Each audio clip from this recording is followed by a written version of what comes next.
তৃণমূল ছাত্র পরিষদ নেতার ছায়া সঙ্গী কি তবে বাংলাদেশি এই নিউটন দাস? টিএমসিপি নেতার বিরুদ্ধে চাঞ্চল্যকর অভিযোগ করেছেন তৃণমূলেরই পঞ্চায়েত সদস্য। বাংলাদেশের ছাত্রনেতা নিউটন দাস কাকদ্বীপের ভোটার। বিস্তারিত জানতে সরাসরি আপনাদের নিয়ে যাব। গৌতম মণ্ডল আমাদের প্রতিনিধি রয়েছেন আমাদের সঙ্গে। গৌতম, এই নিউটন দাস যার হদিশ মিলেছে তার কাছে বাংলাদেশের পাসপোর্ট রয়েছে, ভারতবর্ষের ভোটার কার্ড এবং আধার কার্ড রয়েছে। কি কি অভিযোগ? শাসক দলের কার কার সঙ্গে তার ঘনিষ্ঠ যোগাযোগ ছিল? দেখো কুসুমিতা, গতকাল থেকে যে নিউটন ইস্যুতে রীতিমতো অস্বস্তিতে তৃণমূল, এটা বলা যেতেই পারে। কাকদ্বীপের তৃণমূলের পঞ্চায়েত সদস্য প্রতাপাদিত্যনগরের বিপ্লব দাস তিনি সরাসরি অভিযোগ করছেন যে এই যে নিউটনের সঙ্গে সুন্দরবন সাংগঠনিক জেলার যে সভাপতি তৃণমূলের দেবাশিস দাস একদম তার ছায়াসঙ্গী, এবং তার সঙ্গে দীর্ঘদিন শুধু তার ছায়াসঙ্গী নয়, তার বিভিন্ন রাজনৈতিক কর্মকাণ্ডে এবং বিভিন্ন সভায় তার দেখা গেছে এবং সেই ছবি ইতিমধ্যে ভাইরাল।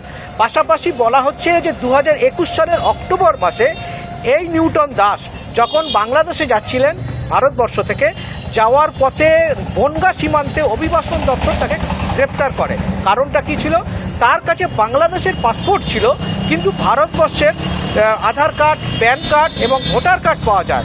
সেই সময় অভিবাসন দপ্তরকে কোনো নির্দিষ্ট উত্তর দিতে পারেননি, সদুত্তর দিতে পারেনি নিউটন দাস। তারপরে তাকে গ্রেপ্তার করা হয় এবং 3 মাস জেল খাটে, এবং এই জেল খাটার সময় তখন গ্রেপ্তার হওয়ার পরে তাকে ছাড়ানোর ব্যাপারে তদবির করেছিলেন এই দেবাশিস দাস। এবং দেবাশিস দাস গতকালও এবিপি আনন্দকে জানিয়েছিলেন যে হ্যাঁ, তার সঙ্গে বাল্য বন্ধু, তার বাইরে রাজনীতির কোনো সম্পর্ক নেই। কিন্তু এলাকার মানুষ বলছেন এই যে জেল খাটলো বনগাঁতে, তারপরে তিনি আবার কাকদ্বীপে চলে এলেন, এবং আসার পরে দেবাশিস দাস এবং এখানকার জনৈক হরিপদ দাস তারা একটা জয়েন্টলি ব্যবসা শুরু করলেন, রেস্তোরাঁর ব্যবসা। সেই রেস্তোরাঁতে নিউটনের ভূমিকা ছিল গুরুত্বপূর্ণ। তৃণমূলেরই পঞ্চায়েত সদস্য বলছে, এবং এই রেস্তোরাঁর একটা ব্যবসার অংশীদার ছিল নিউটন, যদিও দেবাশিস সেটা অস্বীকার করেছেন। কিন্তু বিপ্লব দাসের অভিযোগ এই রেস্তোরাঁ 1 থেকে 1.5 বছর চলেছিল, তারপর সেই রেস্তোরাঁ বন্ধ হয়ে যায়, এবং এই রেস্তোরাঁ বন্ধ হয়ে যাওয়ার মুখে এই অভিযুক্ত নিউটন দাস প্রায় 2.5 লক্ষ টাকা এই রেস্তোরাঁর যে অংশীদার ছিল হরিপদ দাসের থেকে তিনি নিয়ে চম্পট দেয়। পুরো বিষয়ে যেটা কুসুমিতা বলা যেতেই পারে যে নিউটন ইস্যু, কার্যত নিউটন ইস্যুতে তৃণমূল কাকদ্বীপে ব্যাকফুটে, এবং তৃণমূলের একজন পঞ্চায়েত সদস্য সে এবং নিজে জানাচ্ছেন এই বিপ্লব দাস, এই দেবাশিস দাস এবং এই নিউটন তারা একত্রে ছিল একটা সময়, কিন্তু পরবর্তীকালে এই মুহূর্তে হয়তো বিপ্লবের সঙ্গে দেবাশিসের কি কোনো দূরত্ব বেড়েছে, ওই জন্য সরাসরি অভিযোগ করছেন। তবে বিপ্লবের যে অভিযোগ সেটা উড়িয়ে দিয়েছেন দেবাশিস। তিনি বলেছেন হ্যাঁ, এরকম ঘটনা ঘটেছিল।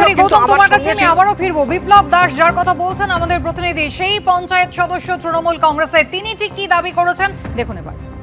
দেবাশিস দাসের সঙ্গে তার সুসম্পর্ক ছিল, সেইভাবে সে তখন ছাত্র যুবর সুন্দরবন সাংগঠনিক জেলা ছাত্র যুবর নেতা ছিল, সেইভাবে সে তাকে ডেকে নিয়ে আসতো, তার সঙ্গে মিটিং মিছিলে অ্যাটেন্ড করাতো।